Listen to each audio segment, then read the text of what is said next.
everybody. It's Ed Mann and Mindy Rickles.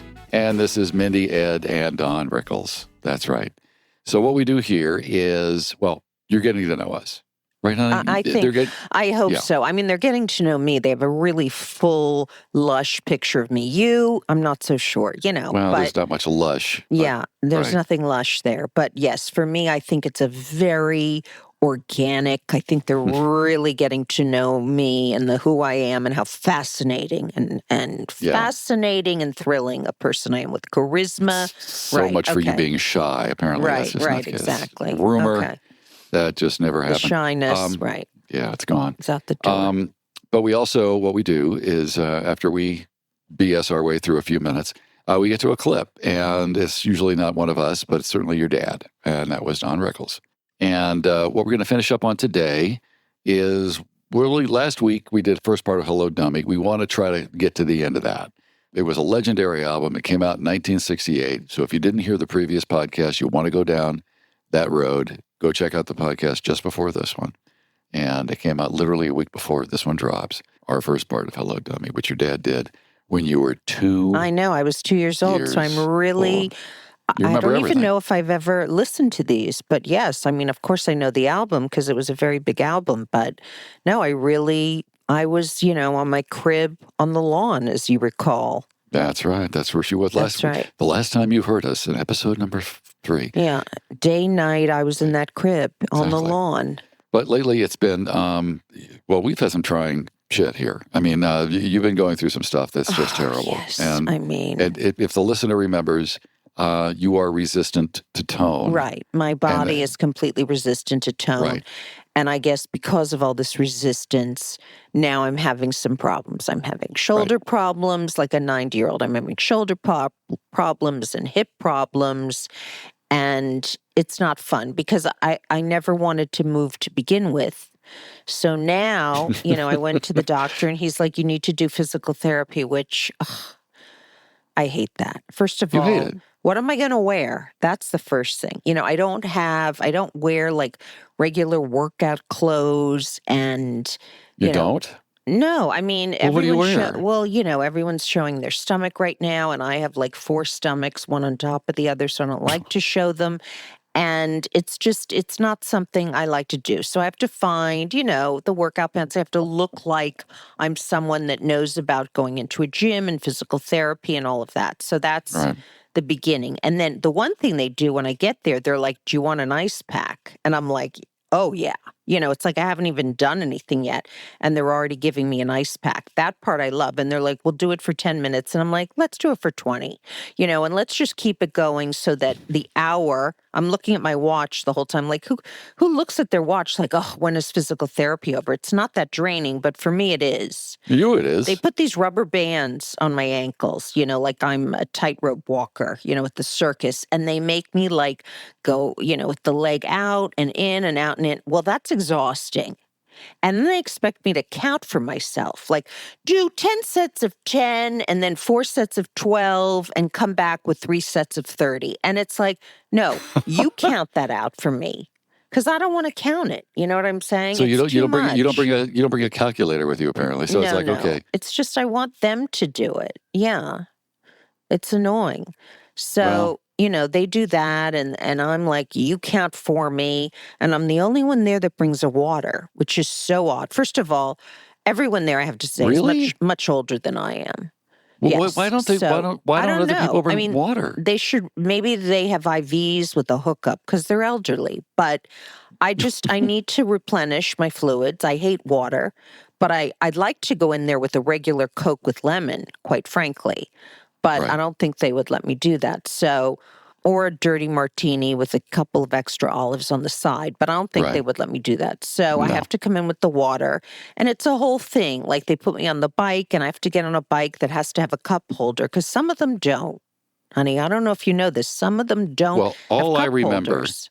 All I remember is they used to do spinning, and they turned the lights off. Oh, remember the Soul Cycle? Yes. The Soul Cycle was an absolute nightmare. I think that's where I really destroyed my body. First of all, I sat in the back, Right. on bike 79 because I didn't want to be seen. I didn't want anyone to know me. And I swear to God, as we lived in Malibu. I was biking, who was at seat 4? Sting. Who would I mean, know? it was that Well, kind. but the Chris lights were Martin on. was at seat, and I was at seat, 93 and a half in the back. Hmm. And yeah, they would say, they turn off the lights.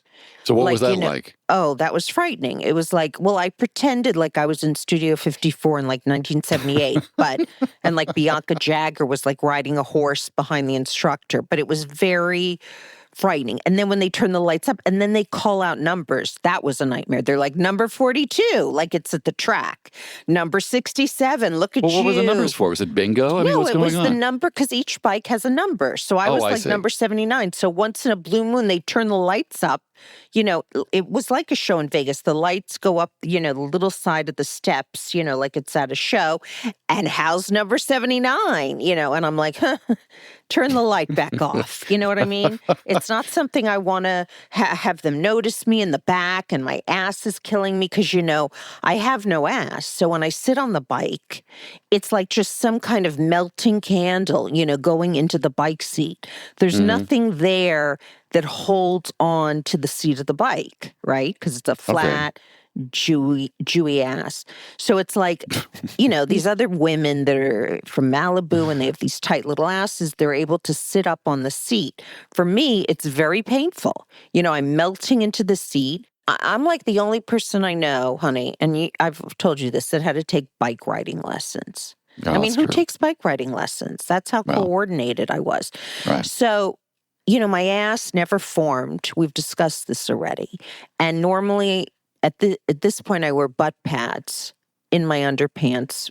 I'm saying this. I shouldn't be telling people this, but so that You my gotta let it all hang ass, out, when baby. I'm out, so that my ass has a little bit of a shape because If you ever see us otherwise, out, it's a fake ass. yeah, because otherwise it's just like a flat, you want to put like a tea set on it. There's nothing going on there, So when I was in the Soul Cycle, it was just a nightmare. And, the sweating that's involved. And like they have these big, signs on the wall that are supposed to give you like incentive, like your life is fulfilling or something stupid like that, and I'm like, no, it isn't.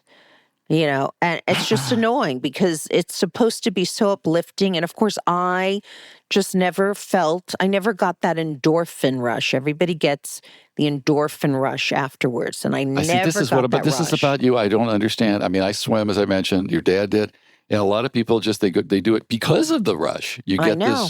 you get that feeling that you're invincible. There's a block where I do not get the rush. I don't know what it is, Mm. but just everything stops. There's no rush afterwards.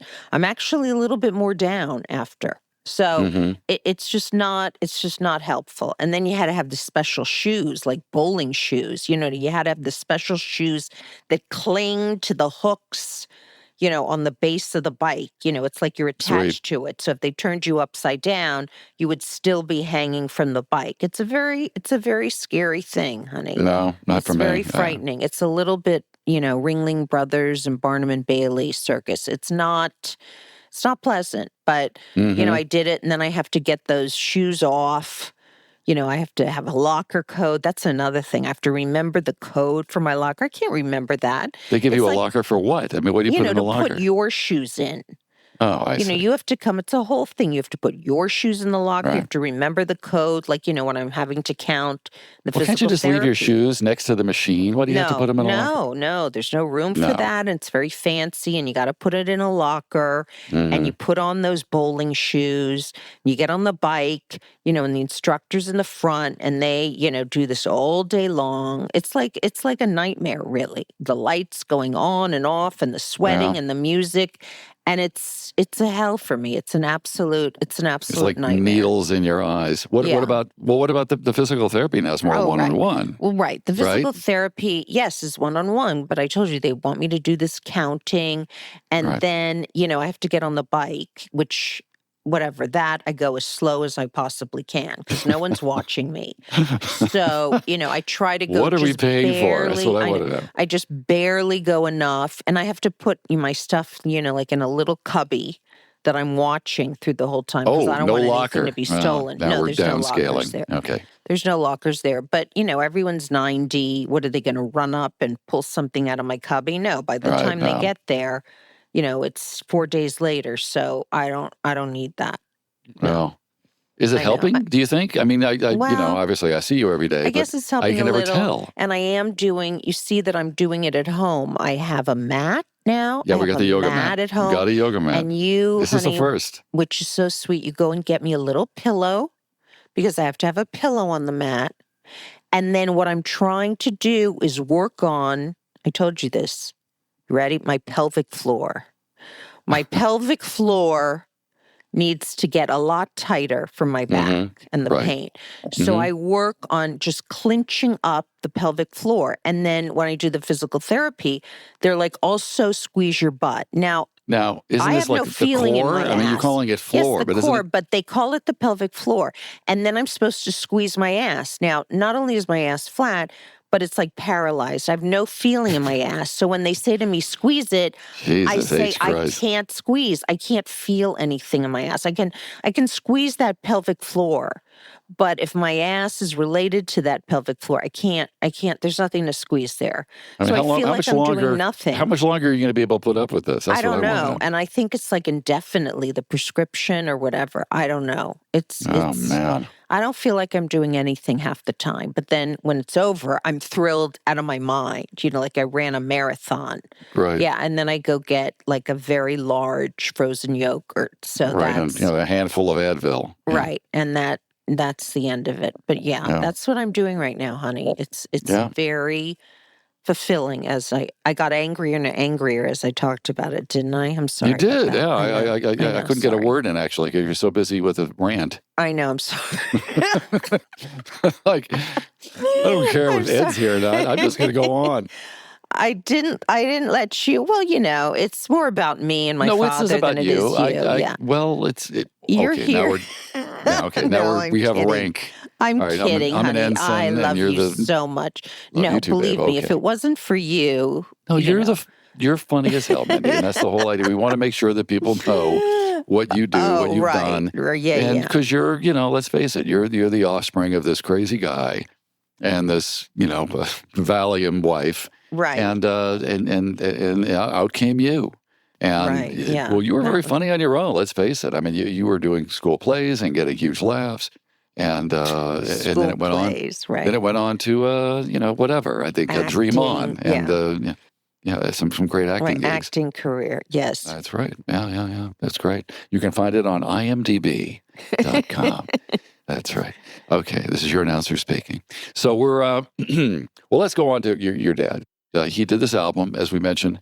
It was just a one-off. I think it was old pal Joe Smith.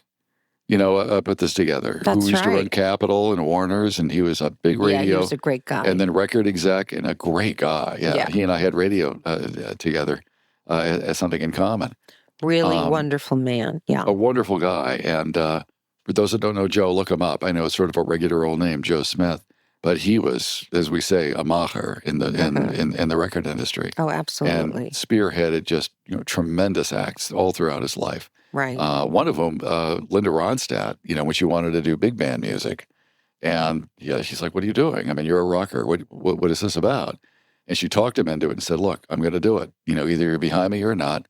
And he said, well, who do you want to arrange it? And what are you going to do? She goes, I want a full big band. I want strings. And I want Nelson Riddle, who was Sinatra's great arranger, right, to do this. And he goes, okay, I only have one stipulation. I have to be in the studio when you record it because this is my favorite kind of music. And that's what happened. And then she won him over and the thing took off. But that's Joe Smith. Mm-hmm. Here's Mindy. And she's, taken after her dad in a lot of ways. And this is an example of what his work was like when, he was younger than you at this time. Oh, my God. Like 42, I guess. That's right. Yeah. He's 42 years old. Just a little bit So he's a young guy just younger. feeling it out. Right. Mm-hmm. Yeah, only married a few years. You mentioned you were just a baby. So, okay, here's the rest of Don Rickles. Hello, Dummy. We'll pipe in from time to time. I got to get a table and sit out there and hear this. I say this, folks.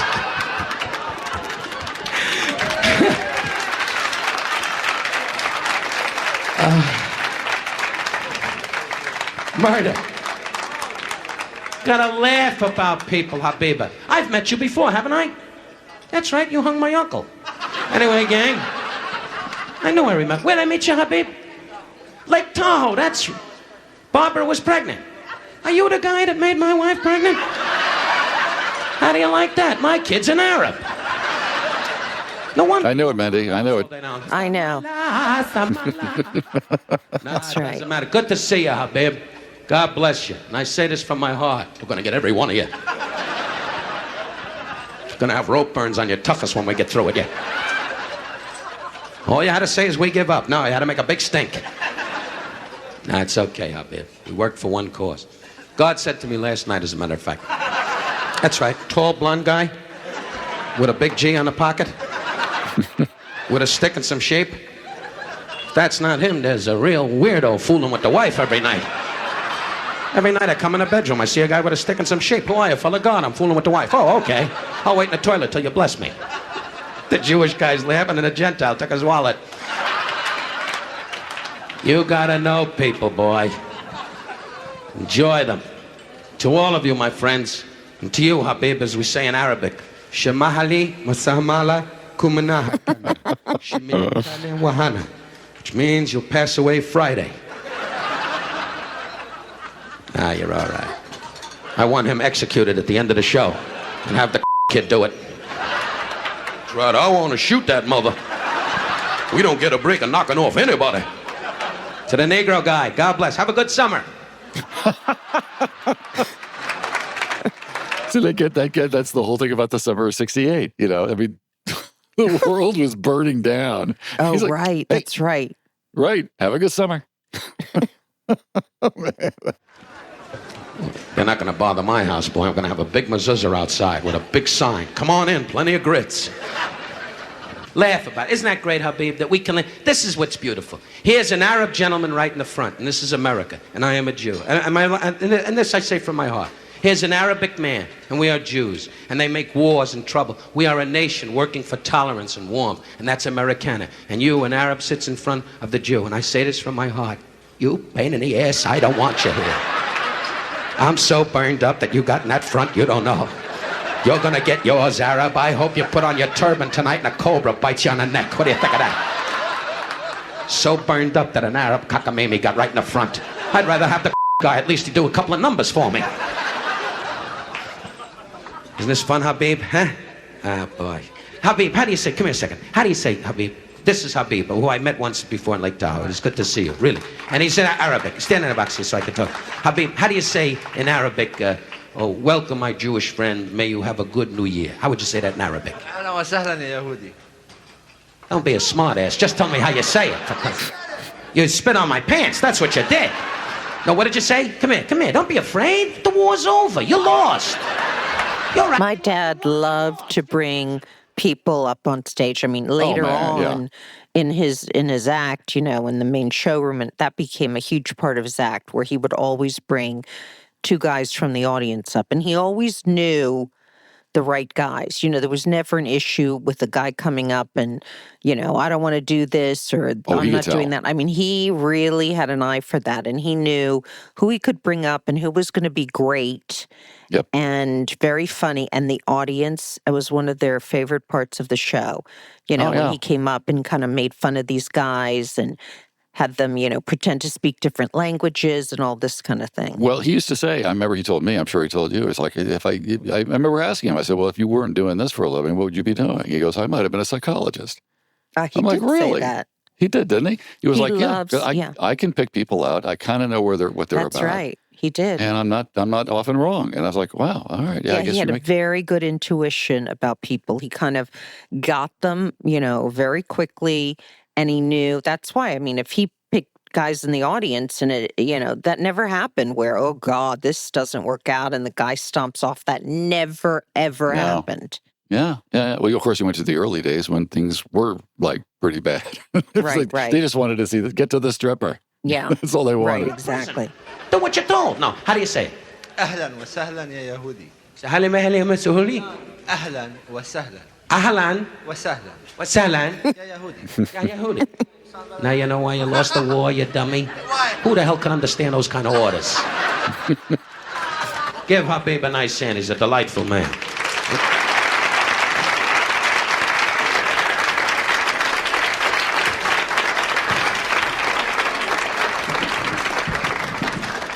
You know how I spent my day off?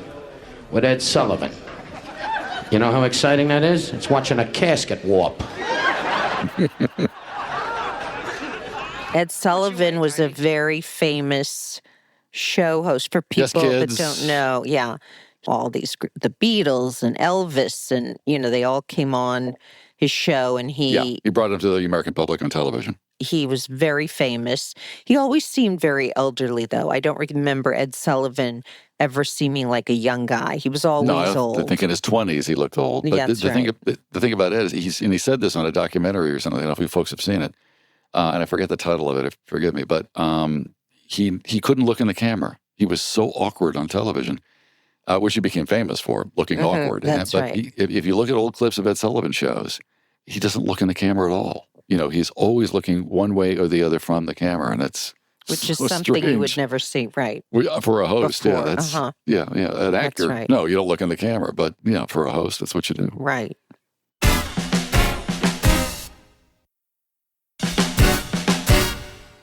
£300?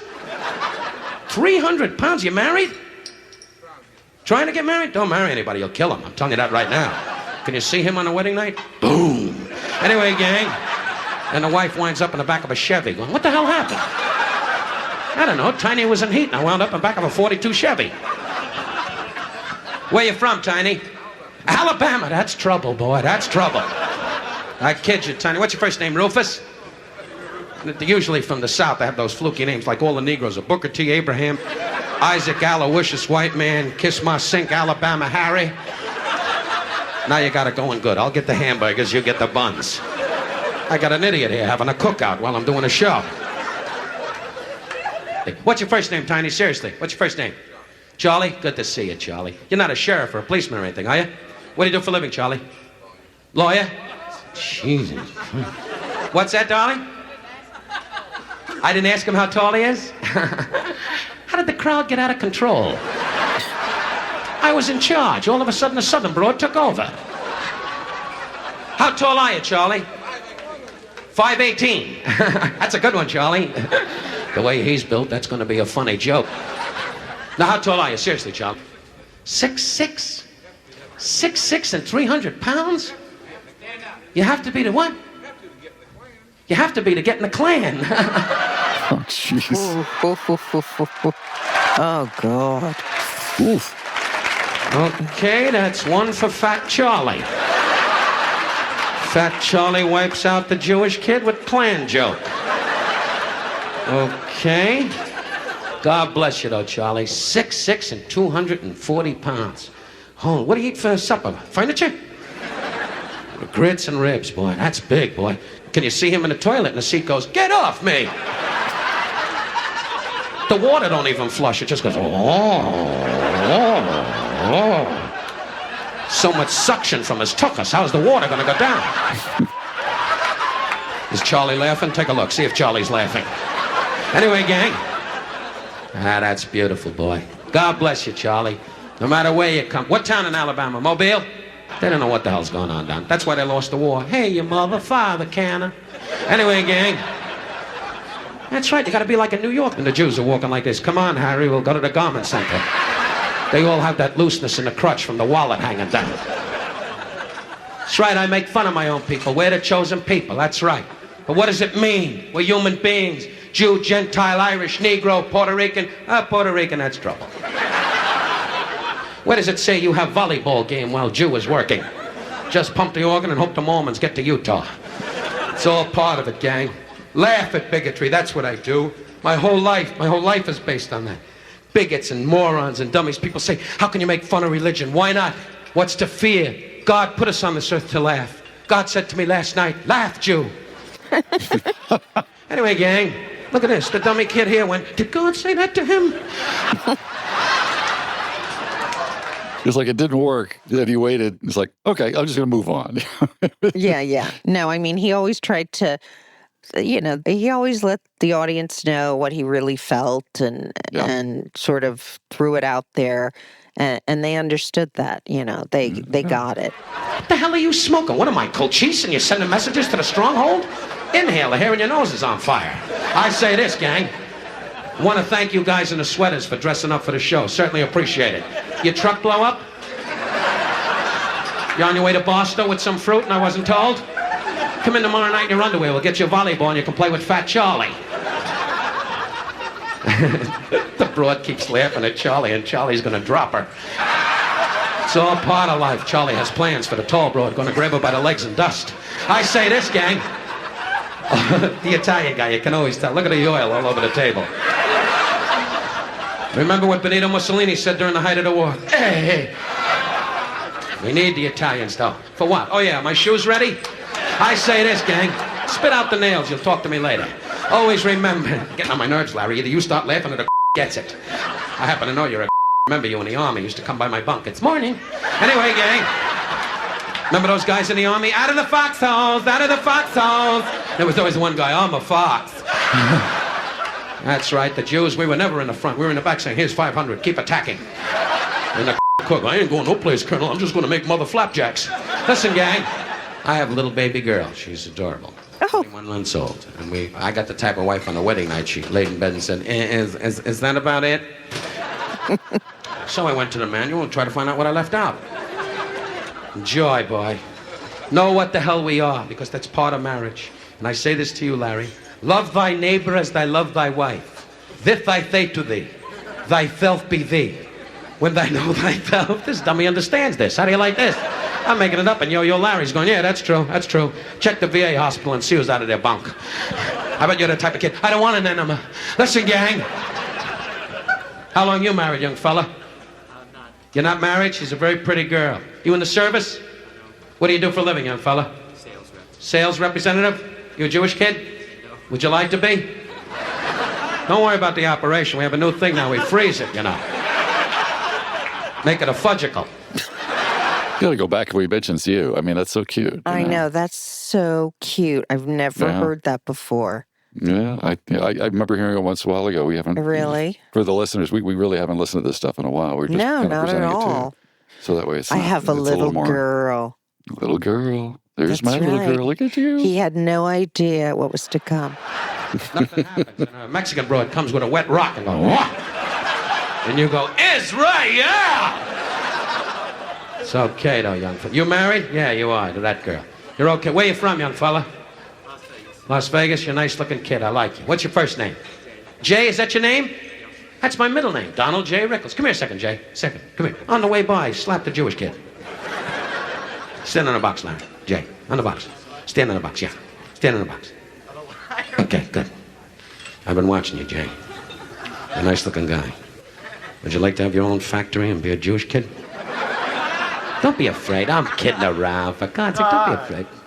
Give me a hug, Jay. Come on. No, I'm kidding. Come here, Jay. Touch my leg. Anyway, gang. No, come here, Jay. Where the hell are you going? Come here. Don't be that way. I swear to God, I'm okay.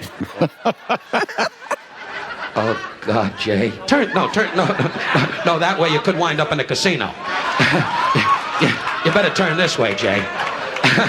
That way you become a threat. Now, I'll tell you this, Jay. No, come here, turn around, Jay. Okay, come here, Larry. Come here a second, Jay. Over here, Jay. Come here a second. Come here a second. He's like herding cats. Come here, Larry. Hurry up. Larry's getting married tonight. You can tell this is not planned. None of this completely. is planned. But he did this until he was 90. I mean, I he was know, doing and this the in his bed. audience just loved this because Oh, my all God. of this is just off the top of his head. Off the top, all and he'd of always this. found the right. He Like always he wanted to find the right say, guy. "Let me tell you, we're Right. all the same." Blah blah. But Yeah. this is all off the top of his head. Take your time, Larry. You need all your strength. Good. Nice-looking kid, Larry. Good. Have you ever seen me before? On TV? Honest to God, you got a set? Jay, say hello to Larry. Well, shake hands. It's a Jew. Hurry up. Shake hands. Oh, you want to That's right. Good. He's one of my people. Good. Okay, now, you're going to have a great part. You're the Jew. You'll be the star. Now, I'll tell you this. Jay, you come over here. Jay, you come. Jay, get over here. You'll come running. Well, you didn't want to be a Jew. I begged you. You want to go for the operation? Already on the operation. You went through the operation. I'll do the funny crap. Just answer the questions. Where does it say Jay gets bigger laughs than me? Now, did you wet your pants? Now, I'll tell you this, gang. I took a guess and he went, he knows about it. Now, okay. Now, Jay, you just come running in when I point you and say, Cochise, the buffalo meat are dying. If the Chiricahuas attack the fort, the Escaleros will die. Do not let the other Indians know that we are in heat in the wiki-ups. Our wiki-ups are sick. Got that, Jay? Tonight, Jay, tonight. Did you get that? I got it. Really? Bless you. Now, I'll tell you that. You and I are going to be the two Indians, okay? We talk in Indian, Larry. You make up your own Indian. When I talk to you, you talk back in Indian. Okay, now. No, hi, hi. First we do the ceremonial dance. No, hi, hi. I do the singing. I do the singing. No, hi, hi, hi, hi, hi. Dance, dance. You're Indian. No, hi, hi, hi, hi. Get yourself in heat, Larry. No, hi, hi, hi, hi, hi. Hi, hi, hi. If you can't touch me on the can during the dance, it's okay. No, hi, hi, hi, hi, hi. You can sing, Larry. Hi, hi, hi, hi, hi. No, hi, hi, hi. I don't know about you, but I'm freezing my ass off up here. You know what the kinda kaka?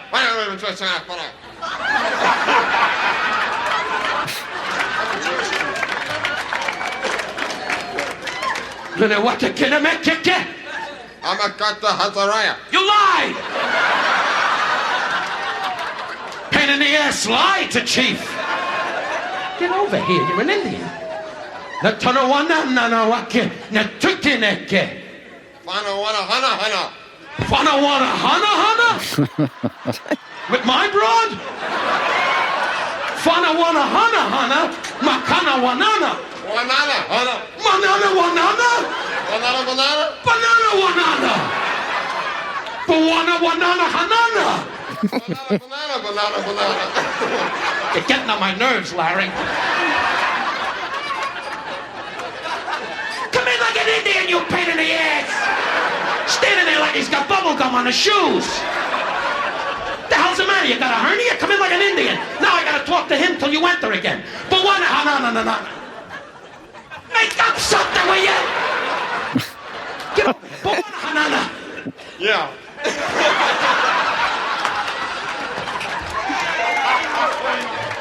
You're on my foot. What news do you bring from the fort? What do you want?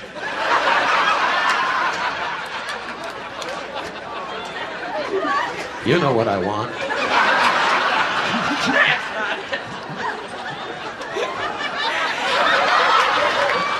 Chief, let us pray. Manawana! Chief, let us pray. Oh, no, you sing. Pray. Manawana! Manawaha. Hanana! Hanaha. Hawana! Hawana. No, now you're blowing my ear, though. This is important. Wana hanana! Blow my ear. Oh. Wahane hanana! Wait a minute, let's blow in each other's ear. The hell with the ceremony, just blow in each other's ear. I need you, Larry. Give these guys a big hand for being great sports, everybody. I mean, 3 shows a night. I know doing of this. doing this, right? Holy cow! I mean, you and go he up on doesn't stage and do stop. your thing, and It's he doesn't stop. exhausting. It's like he's running a race, and he never stops, and the audience just loves it. You know, they just can't wait to hear what's going to happen next. And of course, everything on stage with these guys is obviously completely spontaneous. Yeah. I mean, just a quick story. I mean, you might remember this when I had never met him yet, but Mike Connors was friendly, you know, with your dad. And when I met him, I think it was on a boat swimming for, you know, the New Hearts. And he goes, "Oh, I got to tell you a story." Like, he never even met me before, because I could tell you a story about your father-in-law. I said, "Well, what?" He goes, "Well, he used to be at Slate Brothers, like in the late 50s, you know, early 60s. Right. He was in LA, which is, I think, now a car wash. They tore it down. But back then it was this great club, and your dad was getting this huge following, did show after show after show. And in between a show, you know, Mike was already on television, was becoming very well known. Became Maddox, for those of you who don't remember Mike Connors. But this is, I think, a little before that happened. So he goes to see your dad, who's like out in the alleyway. You know, he goes, "Follow me out here, Mike." And he goes outside. He goes, "Here's what I need you to do. Take this hose me down. I'm going to take off my tux, just hose me down." And, Mike at this point is just hysterical having seen the show. And he's hosting your dad down because they didn't have a shower at the Slade Brothers. And then he goes, he somehow dries himself up, puts the tux back on, and goes out to the next show. I mean, that's crazy things that went on. Yes. Unbelievable.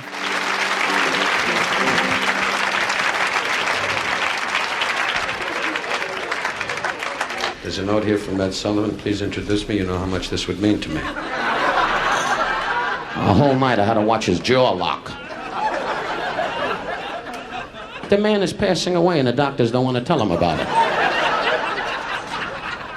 Good evening, ladies and gentlemen. I'd like to introduce you 4 monkeys in heat doing a half gainer off a Mexican kid. And he gets $50 million. I'm a genius and I'm working over the Suez Canal here. I kid him, he's old, it's over. Where's he going for crap? I kid him, he's all right. If you like that type of entertainment, It's not one of my favorite shows. I think the last time I turned on the Ed Sullivan show was when I was fooling with the wife, you see. And a storm came up, and we didn't have any lights, and he was a good time killer. My wife gets in heat when she watches his show. Where you from, sir? St. Louis. What do you do for a living? You're a salesman? Good personality for a salesman, yeah. Dozes off. What do you sell? Business forum. Clerk in a stationery store. Gave himself a whole title, Business Forum. You're Polish, right? Polish? Welch. What, that's better? I'll make you feel at home, the Welch guy. Cave in. That'll be the day when you see a Jew coal miner. I'll tell you this, gang. We're usually up in the cabin going, hey, Irving, there's a cave-in. And all the guy, get that mother rock off me. I say this, gang. And the Polak meet Polak, lift rock, get rupture and die. And the Mexican, I don't care what you do, I'm going to the toilet. It's all part of living. Now, be proud that you're Welsh. We need the Welsh people. How's Lassie, all right? Every time you see those movies, they're always with the dog. You boozed up old witch, what the hell are you now? Hope your broom break. Isn't this fun, Welchman, huh? Better than sitting around watching your rabbit go gray. I tell you this, gang. That's another good one. That's 2 in a row. Try to move your neck, Ed. I think you hung yourself. And Sylvia, like a dummy, looks, that's right, Ed, you hung yourself. I'll tell you this, gang. Just too fast, Ed? I'll slow it down and do what you understand. I'll tell you this, gang. If you're not doing animals, you don't know what the hell's happening. Ed, try to read my lips. You are a dummy. A dummy, Ed. Old dummy man, Ed. Should be in home, so don't hurt anybody. Look at that. Isn't this embarrassing? Sullivan doesn't tip. I'll tell you this, gang. Ed Sullivan doesn't tip. I don't believe this. The waitress came over and you know what he did? He gave her a picture of him. Anyway, gang, ladies and gentlemen, a gentleman that I think the world of. A guy that I spent a whole afternoon in New York in the park explaining to him why the pigeons eat out of your hand. This is the kind of mind this man has. He's a great syndicated columnist. He has a coast-to-coast television show for 20 years, and the owners of the stations do not believe it, my friends. Ladies and gentlemen, he's a multi-millionaire. Ed Sullivan happens to be one of the richest men in the world, and I know this because I've been out with him, and he keeps saying, you pick up the tab. Ladies and gentlemen, without any further ado, my great friend and a man who sees to it that my wife gets food and water, as Sylvia, who is the main thing. Thank God for his wife, because she's a great woman. Because alone with Ed is not, I spent an evening with him, you know what I mean? I watched a fly go up a drape. Now, you knew them. Yes, you met them. I remember I was a very little girl. But see, the thing is, my dad, they were very good friends with them. So my dad could go really far with Ed Sullivan. He would be like the Ryan Seacrest of his day, wouldn't you say? Yes, a little. And he was no flavor. Yeah, but very famous, and just everyone knew him. And here's this very big, huge personality. And of course, my dad always liked to talk about the money they made, millions of dollars. Right. You have no idea. And he really knew that he could kid with him. He could go very far because they were just really close friends. It was like as if Bob Newhart would have been in the audience. And so he does a whole build up. Of course, the audience that's there, they are so thrilled that this huge star is sitting there. It's like having Brad Pitt. It's like 2 in the morning, and there's Ed Sullivan Right. at this lounge. Right. So it was in the lounge. He's not even in the main showroom. So people that would come into a lounge show would never expect this. Nowadays, a lounge show, you don't see like some big stars there, but this is what happened because my dad, he was very major in the lounge. And so, he knew, my dad started to know a lot of very famous people and they became his good friends. And this is an example of, he just, cuts him down and then builds him up and then introduces him. And everyone, in the crowd is very excited that someone like that is there. Yeah, well, here's the big finish. Ladies and gentlemen, one of the great human beings and a dear friend, Mr. Ed Sullivan. Let's really hear it for him, folks. Let's really hear it out there. A very wonderful Ed Sullivan. Really, really great. Thank you so much, Ed. Really, really wonderful. To all of you, my friends, in the words of a great man from the South, one of the greatest guys I know, I mean that sincerely, and a guy you love, General Robert E. Lee, who said at Gettysburg, I think we blew it.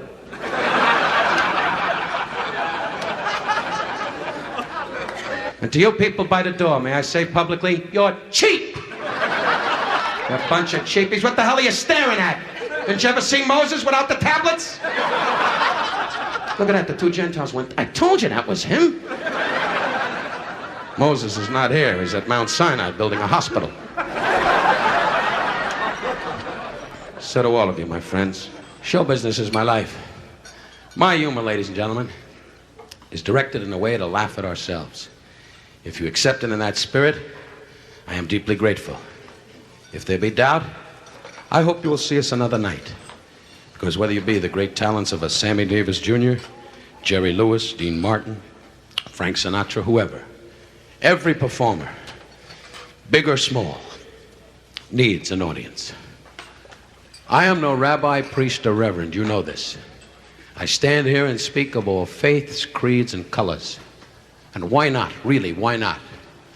Because in my experience in the Navy, when things were rough, nobody bothered or cared to ask. Color, church, synagogue. Who cared? Frightened to death, we stood together on the bow of the ship and said, please, and that is the truth, please. When our time is up, we will all be on one team. So why do we need bigotry and nonsense? Let's enjoy while Almighty God gives us time. Will Rogers once said, I never picked on a little guy, only big people. May I say to this entire audience, on a hectic night, you are pretty big, and I do thank each and every one of you.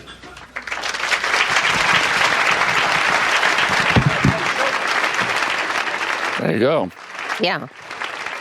Yeah, that says it all. I mean, that's kind of the deal. He really, wanted to get across. And this is in the early years when he really needed to have the audience know his persona. And, as years went on, he still did this, but in the beginning, he really wanted them to understand what he was doing, that it was always in fun, it was never serious, and it was to try to actually bring people together instead of separate them. Yeah. Well, next week we'll go back into the Jimmy Kimmel Library and kind of fast forward a couple decades from here. That's right. And you'll notice that his timing never stopped, never slowed down.